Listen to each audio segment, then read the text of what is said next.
you're in Belfast city centre, or at least the church is. That's right. Yeah, Great Victoria Street Baptist Church, right in the heart of Belfast. Yeah, I remember I was there. Must be nearly 30 years ago, 25 years ago, and they were sort of just beginning, I think, or a sort of city centre night ministry among some of the, I guess, the nightlife in the city centre. Is that still an ongoing feature? No, it's not. Okay. It's not at the moment. No. So the church, was in a fairly steep period of decline from probably Yeah. that point. And so a lot of those ministries had already concluded before I came. Okay. So how long have you been there, Steve? 8.5 years now. Okay. So Right. in my ninth year, yeah. Okay. Right. Good. Good. Can you just tell us a little bit about yourself and your ministry generally, and where you've been on that journey? Yeah, absolutely. Well, I was born and raised in a little village called Caledon in County Tyrone. I was brought up in a Presbyterian church, and my parents explained the gospel to me when I was very young. So I, in a very simple way, put my trust in the Lord. That journey just sort of continued until about university time, when my faith was proved a little bit more. And I think I had to realize, is this my own faith or the faith of my parents? And so thankful to the Lord that during that time, I really came to want, I think the Spirit of God put a hunger in my heart to want reality with God and to Mm-hmm. pursue God. And then married my wife just after university. We went to serve the Lord in Madagascar Okay. with AIM Yeah. Yeah. from 2009 to 2011. It was during that time that I really felt more and more burdened for pastoral ministry back somewhere in Europe. And so I realized that whether it was missions in Africa or somewhere back in Europe, I needed to do some theological preparation. So that took me to Trinity Evangelical Divinity School, Chicago, Mm-hmm. Illinois, where I just had the great privilege of studying under Don Carson, who was my advisor of studies and a big influence in my life. And then from there, I was invited to consider a role at Eden Baptist in Yeah. Cambridge, Mm-hmm. where I served as the assistant pastor from, what was it, 2004 to 7, was it? Somewhere like that. Mm-hmm. 14 to 17, actually, 14 to 17. Okay. And then from there, the elders at Great Vic approached and essentially said, that we know the church has been in a state of decline, and we would love you to consider coming to work towards revitalization. Sure. Good. And have you seen that begin? Is that happening? Have you seen the Lord's hand on it? I am a pastor who has the privilege of being able to say that I have seen a dying church come back alive again. I have Yeah. walked through a revitalization, and it has been an incredible blessing. Fantastic. That's great. That's great. Honestly, like really amazing to see Hmm. literally the basics of preaching, prayer, pastoral care, Yeah. just trying to do those basics well. And you see that is the recipe for a dying church coming alive again. Yeah. Yeah. Absolutely. That's great to hear. It's really encouraging to hear, Steve. Yeah. Yeah. Do you still have contact with Madagascar at all? Yeah, I do. Just in terms of some friends there, and then the former senior pastor at Cambridge, Julian Hardiman, he now serves as a missionary out there. All right. So that keeps a link alive there. And we have a member of our church also who has been serving back and forward in Mandrit for the last couple of years, Yeah. Right. helping out in short-term medical missions. So plenty of live connections, which is lovely. That's great. Yeah. Madagascar was my first AIM visit Oh, wow. back in 1993. And I was back, I think, once after that, or maybe twice. I can't remember. So I spent some time in Antananarivo and in Anzirabe, Hmm. doing pastors' conferences and so on. So that was my sort of initiation into the so-called African world. It's not really Africa, but you know what I mean. Yes. That was a very formative experience. So it was really then that I moved into AIM full time to work on the staff. So Okay. yeah, so Timothy Alford was my great Yeah. friend and predecessor. Yes. Yeah. It was And interesting. Yanni van der Klis was a member of Great Vic, I think, was she not? She still is. She still is. She I still want to is. be very careful I say this. She's still alive. Wonderful, yes. She's alive and well, and just such a blessing to have in our church. I can imagine. She's a remarkable lady, isn't she? Absolutely. Yeah. She really is. She really is. If you remember, give her my greetings. Okay, yeah. I got to know her quite well, Make sure I visited do her. so. Our paths crossed in many places, and I visited her when she was in Chad. I spent some time in Chad, and Okay. we various things together. So yeah, she's an absolutely remarkable lady, really is. Yeah, Yeah, real encouragement. yeah, that's brilliant to hear. That's great, good. So Steve, looking back, how did you begin to sense, you referred to it there, God's hand was on you to be a preacher and a pastor. What was it that happened then? Yeah, well, all through my young years and at university, my big passion was to play rugby professionally, and I absolutely loved it. All systems go towards rugby. Loved sport, but especially rugby.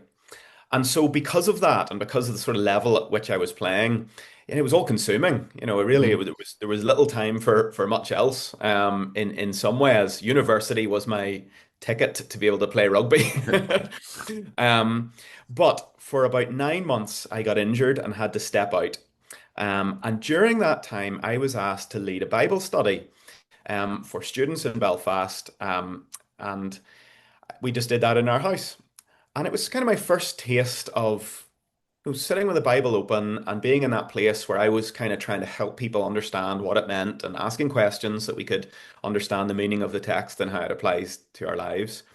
And I started to realize over that 9 months of leading that study, I started to feel more alive sitting with my Bible open with people than I did running out onto a rugby field for whatever team I was playing for. And that, I think, those were the seeds Okay. of an early sense that this is what God has called me to do. Hmm. Because after that experience, I went back to playing rugby, and honestly, instead of feeling like rugby was what I was living for, um, really, I just rugby felt like it was getting in the way of what I really wanted to do, and that was be in more places where I could just be, I suppose, loving the Lord out loud with my Yes. Bible open in front of people. Fantastic. Yeah. Yeah. I think that's how a lot of folk, sense that the direction of the Lord, they do something and they discover they have a gift for it and a passion for it. And that's how the Lord sort of seals it in their hearts, I think, as well as in other people giving advice and counsel. Yeah, They see it working. Yeah. That's great. absolutely. Yeah, yeah, that was the case for me for sure. Sure. Yeah. So who have been and maybe still are the great influences on your life as a preacher, those who shaped you? And you mentioned Carson probably, but I'm sure there may be others as well. Yeah, I've been thinking about this question because in some ways you've got your theological influences that are hugely shaping on the way you preach, the way you handle the Yes. Bible. But Yes. then you also have your great preachers, I suppose, that you admire as well. And I find it hard to sort of tease those And apart in yeah, some that's a good ways. point. So I'll start first of all with the pastor of the church we attended when we were in America. He was a man named Mike Bullmore, and he planted Crossway Community Church. He Okay. had formerly taught homiletics and pastoral theology at Trinity Evangelical Divinity School. And my wife and I, we attended, became members of Crossway Community Church. And Mike Bullmore gathered together some of the students who were at Trinity Seminary, and he essentially did like a pastoral theology course with us. And through the autumn and the spring, we were looking at all different things surrounding pastoral ministry. But then, in the sort of term from Easter going forward to the summer, we did a preaching lab. And Mike Bullmore's teaching on preaching is the best that I have come across. And honestly, sitting under it, it was the most formative, those were the most formative times of my life in terms of understanding what preaching is. Okay. Not just giving a run through of content, but seeing the content and the intent. If Yes. we haven't got through to the intention, and I mean the divine author's intention, we haven't yet preached. Amen. Hmm. And I started to see a new level of faithfulness that I don't just preach through Psalm 23 and give a running commentary on the extended metaphor of a shepherd, but I start to think, what's it there to get done? What's Psalm 23 in the Bible to do? Yeah. What is the greatly desired effect that God has for this psalm to have on people? And surely that's one of great comfort and reassurance. Hmm. And if Hmm. I haven't then preached a sermon that has the tone of comfort and encouragement, I haven't brought to bear the effect of the text on the people. And I learned that from Mike Billmore, and I am so thankful for it. Brilliant. Brilliant. Then I would say on a textual level, handling the text that has informed my preaching, that's Don Carson. Hmm. Hmm. Sitting in classes on biblical interpretation, Acts Paul, the general epistles, he often kept repeating just the mantra, what does the text say? What does the text say? And he would almost at times build up an interpretation that just wasn't right. Okay. And then he Yes. would say, that sounds very convincing, but it's not what the text says. Hmm. And then we would go back and he would invite us to look more closely. And honestly, a close reading and a surrendering to the text I learned from Don Carson, and I'm so Brilliant. thankful for that. Hmm. Then, probably on a more sort of stepping back a little bit, Martin Lloyd Jones has been huge. Um, and yet, I think when I read Murray's, two-volume biography of Lloyd Jones, I found myself just saying, yes, yes, amen, amen. It was almost like everything already that had sort of been formed and shaped in me. Hmm. I realized Lloyd Jones was saying all of this. Yes. Yes. And and honestly, it just stirred me to a great level. And I'm currently reading Philip Evison, I think is Hmm. the author Hmm. of the new book Yeah. on Lloyd Jones, and finding that very stirring as well. So The work of the Holy Spirit. That one. yeah, Yeah. Yeah. Yeah. Lloyd Jones has been big. And then I would say also John Piper, Hmm. because at university I read Desiring God, and that was what helped me realize that Reformed theology didn't have to be dry and boring. And honestly, it made my understanding of the doctrines of grace Hmm. something that I became very excited about. Fantastic. And I came to understand the sovereignty of God on a whole new level. So, in those ways, those four have been immensely Hmm. formative for me, and I'm thankful for them. There's a great variety there as well in those four, which Yeah, is another absolutely. great lesson, isn't it? We learn different things from different people, and yeah, Absolutely. Yeah, yeah, yeah, Don Carson used to say to us, if you just listen to one preacher all the time, you're at best going to become just like an ape of that person. yes, that's You're right. just going to kind of imitate them. So he encouraged us to listen and read broadly. Sure. And singing under Carson must be incredibly intellectually stretching and stimulating. I mean, he's got incredibly incisive brain and size of a brain. It's just remarkable, isn't it? Yeah. Yes, he used to do. It's funny, he used to give us these quizzes on at the start of a class. And I remember him introducing them, and he's kind of famous for them at Trinity. But he said, look, in all your classes, you're going to be reading lots of textbooks, you're going to be reading lots about the Bible. And he just said, I don't know any other way to get you deep into the text other than I'm going to set you some reading. So you would have to read, say, the first six chapters of First Corinthians, and then the first two missionary journeys of Paul in the book of Acts. And then he said, I'm going to ask you 20 questions on details, and it could be anything. Okay. It could literally be, what was the body of water that the Apostle Paul traversed as he went from Troas to Philippi or something like that. Yeah. And honestly, he just said that that's the only way to get you a close reading of the Yeah. text. And Yeah. and honestly, he pushed us hard as students. He expected a lot from us. It was Yes. quite scary to hand in an essay, Imagine. but it was brilliant. I can imagine. Is he still lecturing, by the way? He's not so much at the moment. No, he Okay. is taking a step back Right. from a lot of that really at the minute. Yeah. Because he must be a good age now. Yeah, yeah, he is. Yeah. He is. And he retired from TEDS a good few years back, and Yes. he's just been stepping back more and more from Okay. different public engagements, really, Sure. as he just paces himself at this stage of Yeah. life. It's inevitable, isn't it? Inevitable. Yeah. Steve, looking back, what advice would you give your younger self, knowing what you now know and wish you'd known then? Yeah, I think a couple of things. I often put myself under a lot of pressure, and early on put myself under a lot of pressure to almost feel like I had to get everything done in one sermon. Hmm. And I mean on a couple of levels. I almost felt like I got to get everything into this sermon. I've got to be faithful to the text. I've got to be relevant. I've got to engage with the people, and then I've got to find a way to Christ and the gospel, and I've got to do everything. Hmm. And I think that stressed me out a little bit and made me preach too long. And so I think learning that, keep it simple. Find the content, find the intent, get a clear outline, um, work through the text and apply it well, illustrate it well. Don't try to make it too complicated and don't try to feel like you have to do everything. I would say that to my younger self. And I would also say if you're preaching, you see, the gift of preaching in one church Sunday by Sunday is, again, you don't have to get it all done in one Hmm. sermon Yeah. because there's God willing next Sunday and the Hmm. Sunday after. And so I have really, especially when I've had a Sunday where I've preached and I've come out of the pulpit a bit deflated, thinking it wasn't my best. I've learned not the whole of my ministry doesn't stand or fall on one Yes. sermon, but over the long haul, as I preach, there will be a steady tone that is set. There will be my character as a man in Christ and my preaching. Those are the things that will form people over time.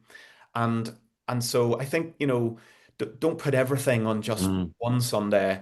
Don't feel like you have to do everything on one Sunday.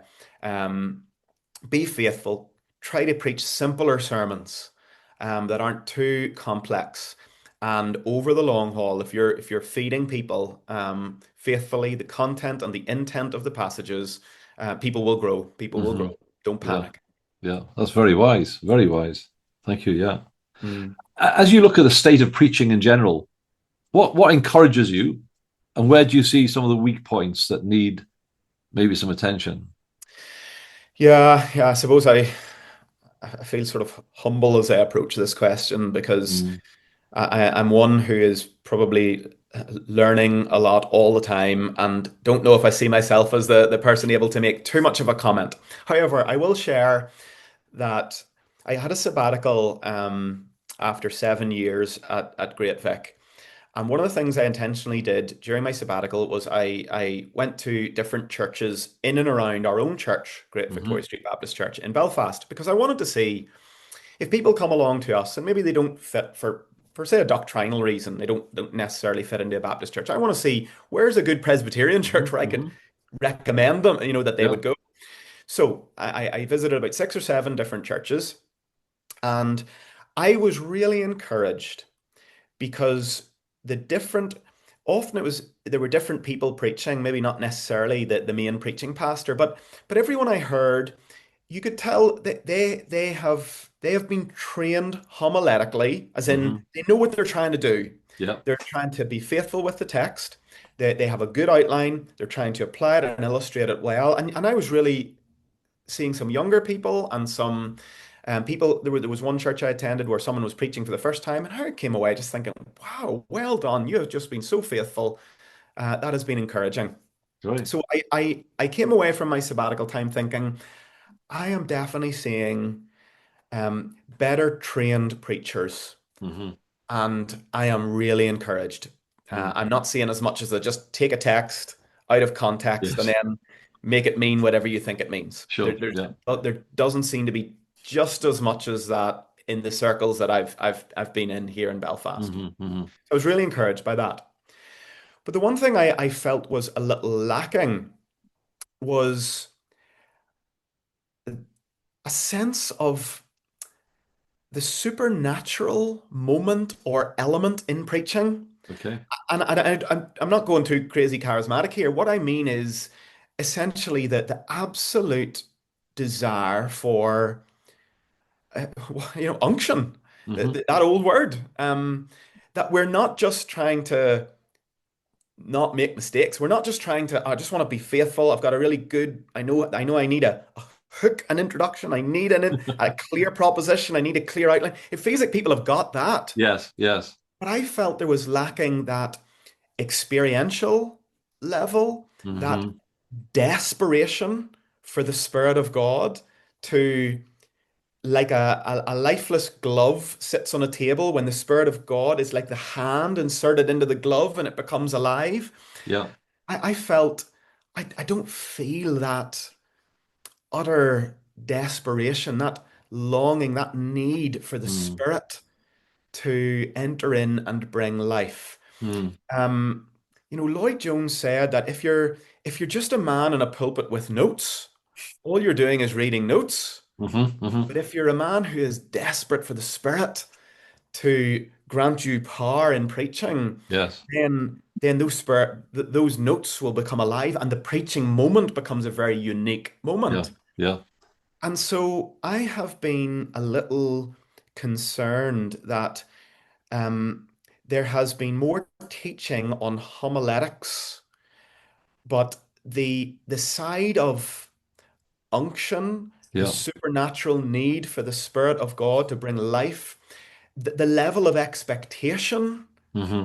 that, I want lives to be changed this Sunday. I want lives to be changed. And I'm expecting God to work powerfully through this message to impart light. Hmm. I just felt that desperation, that appetite for God to powerfully move I wasn't feeling it. Hmm. That could be me, but I longed for Hmm. more authority, more power, Hmm. not just good style. Yeah. Um, Yeah. and that for me is certainly a big part of my own journey that Hmm. I long I long for my own people at Great Vic to realize that great doctrines like union with Christ, they are not just truths to be understood Hmm. in our mind, they are realities to be entered into and Yes. enjoyed. Amen. Yeah. And if Yeah. if we as preachers, um, if we ourselves are not moved and enjoying the doctrines we preach, how Yes. can we ever move anyone else? The Absolutely. great 18th century Baptist pastor, Andrew Fuller, Mm. said to young pastors, beware that you do not preach an unfelt gospel. Good. And he said, if you do not feel, how can you move the Yes. hearts of anyone else? And Yeah. so for me, it's the preacher being taken up and taken over. Hmm. Hmm. Um, More of that. That's Oh, more good. of Yeah. it. That's Yeah, that brilliant. was what that was what I really felt I wanted to see more of. No, I'm with you entirely. There's a danger, isn't there? We get the analysis, the homiletics, the hermeneutics correct, and then we Hmm. depend on that Yeah. to sort of carry us forward. But it's, as you say, it's not enough. I'll tell you, Steve, how what put me in touch with you was Joel Beakey. Hmm. You had the dubious privilege of preaching Yes. recently when he was in church in America somewhere, and he commented on it. Yeah. And I'm recommending everybody the more Beakey's book, Reform Preaching. It's the best book on preaching I've read in 20 years because it addresses the sort of thing you're Hmm. mentioning now. And he mentioned he'd heard you preach, and you hit that nail on the head. That's my phrase, not his. Hmm. And it warmed his heart. I need to talk to this guy because that's what I'm sort of really thinking about at the moment as well. So it's good to hear that. Yeah, Yes, he was so kind and so encouraging. And I didn't realize just how much he has been emphasizing this. And so I yeah, suppose when I preached and this was my heart, he came up afterwards and he said, can I give you a hug? And he just hugged me and he said, what you were saying about, not just wanting to know these doctrines intellectually, but really to know the experience of yes, the fatherliness of God, for example. yes, yeah, He just was so encouraging, and so yeah, that's something I guess that I'm longing to do myself, trying to do, and just to be a desperate man in my study, to not hmm, just hmm, want to be faithful, but also I think I'm happy to use that supernatural yeah. element, No, absolutely, absolutely. unique. Lord, what is the message that you want me to bring from this text to the people this Sunday? Yeah, yeah, Because 100 preachers could bring a very similar message, absolutely. But what is the ordained message from the Spirit through the Word yes, through the people yes. this Sunday? That's That right. I think that's why Lloyd Jones was a bit reluctant on recording because of the Yes, uniqueness I of agree. that moment. That's right.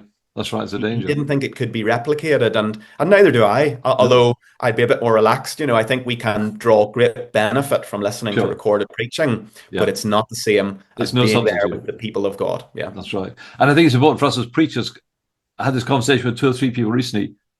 Sometimes knowing that everything we say is being recorded and videoed or whatever else, we can be sometimes more concerned about who may be watching it out there at some Yeah. future date rather than those folks sitting in front of me eyeball to eyeball this morning. That's the people that matter. That's right. No, yeah, that's great. That's good. Yeah.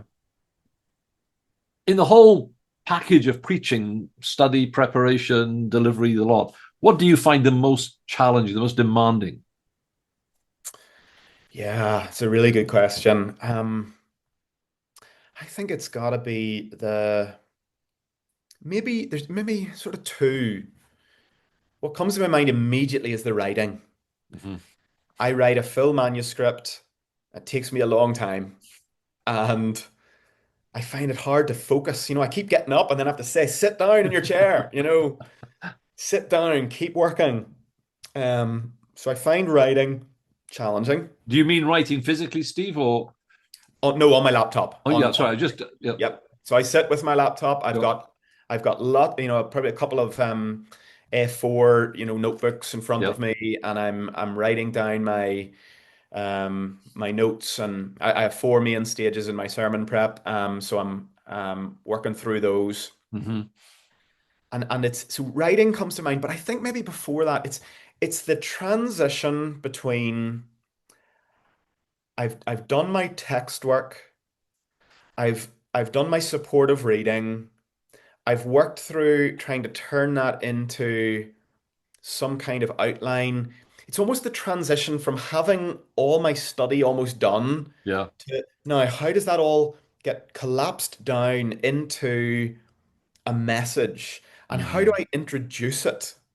And that transition from all of that study material, the raw material that I have, into now a coherent, well packaged, homiletical, if you will, sermon. It's Yes. that transition between the raw ingredients to the almost the introduction. A lot Hmm. of people Hmm. say, write your introduction last. I can't do that. Okay, My interesting. Yeah. introduction sets the trajectory for my whole sermon Okay, rather than that it's the last piece that I put in place. understood. And so getting that introduction written for me always feels like, oh, I've now broken the back of it Okay. because now Yes. I've recognized the kind of fallen condition, to use Brian Chappell's language. Yes. I have that. I've recognized what that is and what that is in my people, and I've raised that and I've introduced it, and now I'm showing how the text is the medicine that Hmm. applies to that spiritual sickness. Okay. Yeah. And when I've got that all introduced, then I know, right, and here are my five main points or three main points or two contrasts.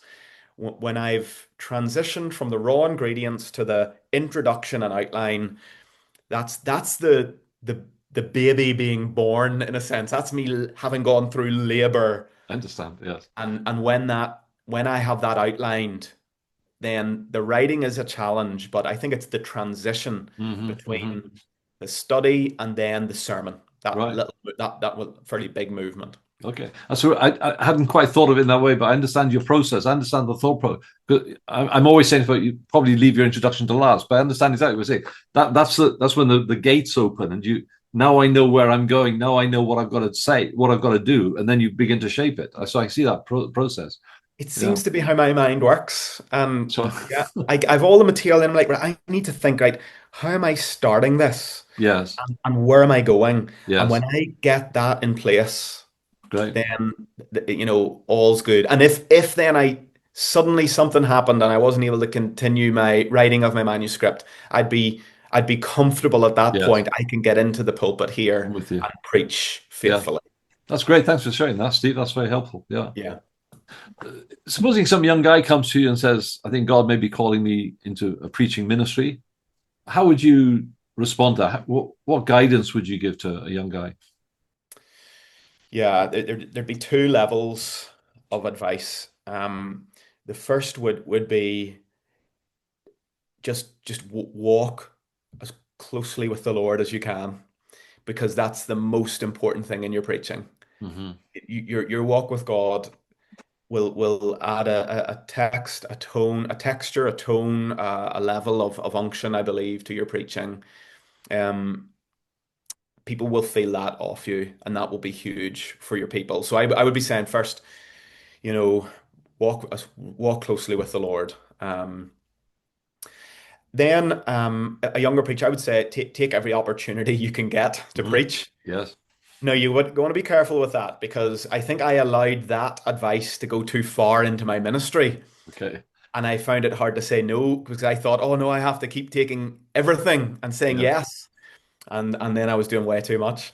So I started to realize, okay, maybe that was important in those early years, and now I need to be a little more focused rather than just scattergun everywhere.